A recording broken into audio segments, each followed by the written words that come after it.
ஓம் காமாட்சி நமः என கமெண்ட் செய்யுங்கள். कामदानैकदक्षे स्थिते भक्तपक्षे कामाक्षि मातर् नमस्ते।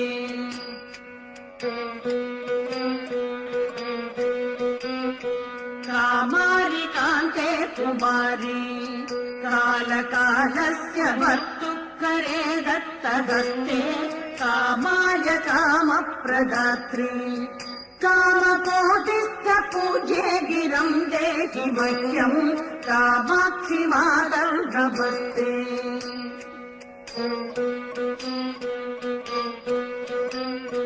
श्रीचक्रमध्ये वसन्ति भूतरक्षपिशाचादिदुष्टान् हरन्ति श्रीकामकोट्यान् ज्वलन्ति कामजीवैः सुगम्यां भजे देहि